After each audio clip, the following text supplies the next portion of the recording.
오늘도 매일 기도에 나오신 성도님들 한 분 한 분을 주님의 이름으로 환영하고 축복합니다. 다 함께 찬송 336장 환난과 핍박 중에도 찬송 부르면서 기도회를 시작하겠습니다.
오늘 우리에게 주신 하나님의 말씀은 에스더 5장 1절에서 9절입니다.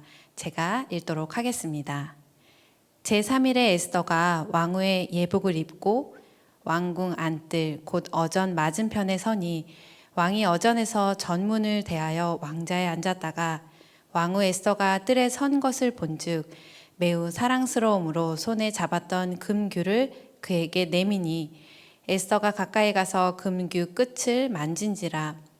왕이 이르되 왕후 에스더여 그대의 소원이 무엇이며 요구가 무엇이냐 나라의 절반이라도 그대에게 주겠노라 하니 에스더가 이르되 오늘 내가 왕을 위하여 잔치를 베풀었사오니 왕이 좋게 여기시거든 하만과 함께 오소서 하니 왕이 이르되 에스더가 말한 대로 하도록 하만을 급히 부르라 하고 이에 왕이 하만과 함께 에스더가 베푼 잔치에 가니라. 잔치의 술을 마실 때에 왕이 에스더에게 이르되 그대의 소청이 무엇이뇨 곧 허락하겠노라. 그대의 요구가 무엇이뇨 나라의 절반이라 할지라도 시행하겠노라 하니 에스더가 대답하여 이르되 나의 소청 나의 요구가 이러하니이다. 내가 만일 왕의 목전에서 은혜를 입었고 왕이 내 소청을 허락하시며 내 요구를 시행하시기를 좋게 여기시면 내가 왕과 하만을 위하여 베푸는 잔치에 또 오소서. 내일은 왕의 말씀대로 하리이다 하니라. 그날 하만이 마음이 기뻐 즐거이 나오더니 모르드게가 대궐문에 있어 일어나지도 아니하고 몸을 움직이지도 아니하는 것을 보고 매우 노하나. 아멘. 안녕하세요. 저는 교육국 미착 부서를 담당하고 있는 신정 목사입니다.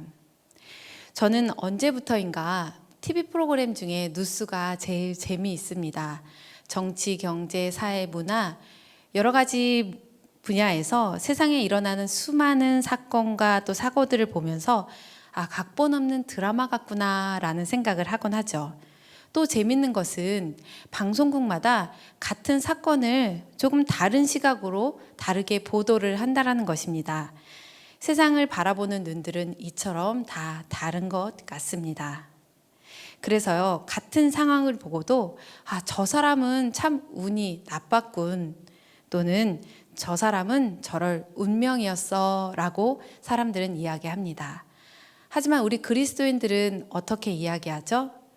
그 상황을 보며 하나님의 계획하심과 하나님의 뜻이 무엇인지 생각하고 그 가운데 하나님의 은혜를 찾습니다. 이렇게 고백하는 것은요, 이렇게 말하는 근거는 우리가 하나님 앞에 기도했기 때문입니다. 그리스도의 기도가 이것을 이야기하고 있습니다. 우리가 말씀을 붙잡고 믿음으로 간절히 기도했기에 일어난 일들 속에서 하나님의 섭리를 읽을 수 있는 것입니다. 하지만 우리가 하나님 앞에서 아무 공로가 없음을 고백합니다. 우리가 잊지 말아야 할 것은 우리가 기도했다라는 것이 아니라 인생의 고난 앞에서 기도하기로 선택했다라는 것, 그것 또한 하나님의 은혜임을 잊지 마시길 바랍니다. 오늘 에스더는요, 민족의 어려움 앞에 기도하기로 결심하였습니다. 그리고 백성들에게 나를 위하여 3일 동안 밤낮 먹지도 마시지도 말고 기도해 달라고 합니다. 그렇게 3일이 지난 후 에스더는 왕후의 예복을 입고 왕 앞으로 나갑니다. 영적으로 무장한 후 이제 에스더의 할 일을 하는 것입니다. 에스더가 왕후의 예복을 입었다라고 하는 것은요, 나를 가장 아름답게 치장하겠다라는 것입니다. 그리고 내가 이 왕후라는 것, 이 나라의 왕후라는 그 지위를 사용하겠다라는 뜻입니다. 우리가 기도만 하고 가만히 노력하지 않을 때가 있습니다. 하지만 기도하였다면 우리가 할 수 있는 최선의 것으로 해야 하는 것입니다. 이렇게 기도 후 에스더는요, 자신이 할 수 있는 최선의 모습으로 왕 앞으로 나가는 것입니다. 그리고 기적 같은 일이 일어났습니다. 왕이 그녀에게 왕의 귤을 내밀어 살려준 것입니다.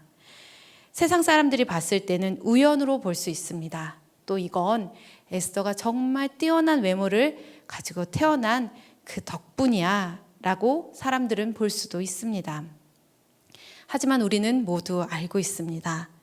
에스더에게 일어난 이 은혜는 바로 하나님의 은혜라는 것을요.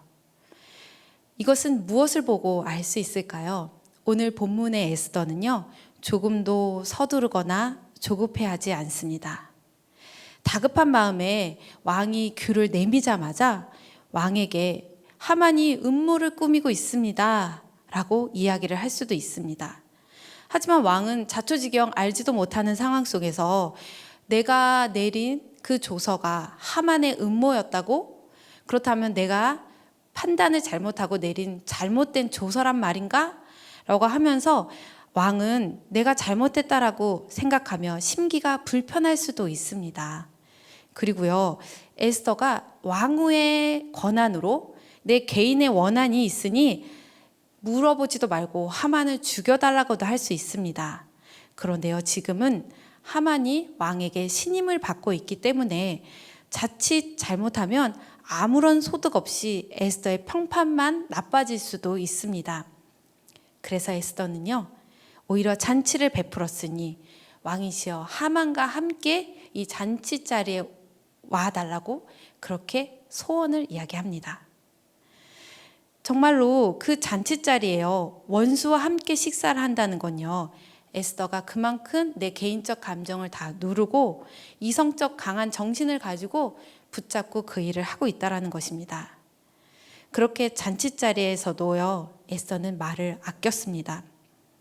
이렇게 잔치를 여러 번 시간을 끄는 가운데요, 하만의 교만이 한껏 고조를 이루게 되었습니다. 그리고 다음 잔칫날이 되기 전 밤이 되자 하나님은요, 왕의 마음을 움직여 궁중실록을 찾아보게 합니다. 그래서 모르드게가 나를 살려주려고, 내 생명을 지켜주려고 이런 일을 했구나라는 것을 알게 합니다. 그리고 다음날 두 번째 잔치자리에서 하만이 유다 민족을 죽이려고 합니다 라고 이야기함으로 인해 하만이 정말 극적인 멸망을 가져오게 되는 것입니다. 이렇게 하만이 멸망하는 일, 이 일은 어떤 후에 일어난 일입니까? 이 모든 일은 3일의 금식 기도 후 일어난 일입니다. 여러분, 문제 앞에 여러분의 3일은 어떻습니까? 죽을지도 모르는데 누구나 두렵습니다. 그래서 두려움에 떨며 피할 길을 찾겠지요. 포기하고 도망가고 싶을 수 있습니다. 그런데 에스더는 그 위험 앞에, 위기 앞에 3일을 금식하고 기도하기로 결심하였습니다. 그 결과 에스더는 하나님이 주신 지혜로 담대히 위기를 모면할 뿐 아니라 완전한 승리를 거둘 수 있었습니다. 그리고 에스더를 위해서 중보기도한 백성들이 있었습니다. 에스더전은 에스더가 주인공 같지만 사실 그 이면에 하나님과 그의 백성들이 있습니다. 그리고 이 속에서 하나님의 구원의 역사가 있습니다. 하나님의 백성 유다 민족이요, 지금 한날 한시에 죽을지도 모르는 그 위험 앞에서 그렇다고 모르드게와 에스더가 왜 굳이 꼭 목숨을 걸고 기도하며 그 영적 싸움을 하게 되었을까요? 바로 하나님의 백성, 그 하나님의 백성의 구원 사역 때문이었습니다. 유다 민족은 어떤 민족입니까? 유다 민족은 바로 예수 그리스도가 이 땅에 오게 한 민족입니다. 유다 민족을 통해 예수 그리스도가 이 땅에 오셨습니다. 유다 민족이 멸망하게 된다면 하나님께서 그 아들 예수 그리스도를 통해 구원 사역을 이 땅에서 이룰 수 없는 것입니다. 마찬가지로 우리가 누구를 위해 중보기도하며 영적 싸움을 해야 할까요? 하나님 나라를 위해서 기도하는 것입니다. 하나님의 나라는 구원 사역을 그 목표로 하고 있습니다. 그렇다면 지금 우리는 교회와 담임 목사님과 이 교회에서 사역하고 계시는 모든 목회자분들을 위해서 기도해야 합니다. 교회는요, 이 땅의 백성들이 주께로 돌아가게 하는 그 구원의 사역을 감당하고 있습니다. 담임 목사님은 매주 강단에 서서 수천 명의 사람들과 수많은 성도님들을 위해서 구원의 말씀을 선포하고 계십니다. 또 많은 목사님과 전도사님들은 우리에게 맡겨진 그 영혼들을 위해서 최선을 다해 사역을 하고 있습니다. 이제 우리는요, 우리 가족들의 먹고 사는 문제, 또 우리 친구들과 지인들의 아픔을 위해서도 중보기도하는 것 정말 귀하고 필요합니다. 하지만 반드시 잊지 말아야 할 것은 교회와 목회자를 위해서 우리가 기도를 해야 합니다. 그렇게 기도함으로 인해서 하나님 나라 구원 사역에 동참하시는 주의 백성들 되시기를 바랍니다. 지금 내가 기도하고 있는 기도 제목들을 한번 돌아보시기를 바랍니다. 그 안에 얼마나 하나님 나라를 위해서, 구원의 사역을 위해서 기도하고 있는지 한번 점검해 보시길 바랍니다. 말씀을 정리해 보도록 할게요. 하나님의 지혜와 악인의 음모는요, 처음 볼 때는 악인이 이길 것 같습니다. 그래서 두려운 마음으로 우리가 떨며 도망가고 싶습니다. 하지만 두려운 마음 내려놓고 하나님께 기도한다면 우리는 반드시 승리할 것입니다. 그걸 알고 누리는 비결은 바로 기도입니다. 또 악인을 구별하는 건요, 그 마음의 동기를 보면 압니다. 악인은 그 마음에 선한 것이 없습니다. 반대로 우리 마음에 선한 동기를 보시고 하나님은 우리의 기도를 들어주시는 것입니다. 우리 마음속에 선한 동기, 바로 주의 나라, 주의 백성들을 위해서 그렇게 기도하는 것을 보시고 하나님은 우리의 기도를 들어주십니다. 여러분, 이제 두려움 내려놓고 주님이 주신 그 기도의 특권을 누리는 주의 백성들 되시기를 바라고, 또 먼저 그의 나라와 그의 일을 구함으로 하나님 나라 구원 사역을 위해 애쓰는 그런 주님의 성도님들 되시기를 간절히 바랍니다. 제가 기도하도록 하겠습니다. 한치 앞을 모르는 상황 속에서 우리는 목적을 잃고 방황할 때가 많습니다. 우리가 살아가는 이 땅은 잠시 왔다 가는 곳이기에 이 땅에서 하나님의 나라 백성으로서의 정체성을 잃지 않게 하여 주시옵소서. 그리하여 담대히 기도하며 나아가는 우리가 되게 하여 주옵소서. 하지만 복음을 전하며 주의를 하면서 두려움 앞에 떨며 도망가고 또 회피하고 싶을 때도 있습니다. 하지만 주님, 그럴 때마다 오늘의 에스더처럼 숙고하며 기도하는 시간 갖게 하시고 기도 담대함으로 한 걸음씩 나아가는 우리가 되게 하여 주시옵소서. 항상 주의 나라를 위해 중보하는 우리가 되기를 간절히 바라며 예수님의 이름으로 기도합니다. 아멘.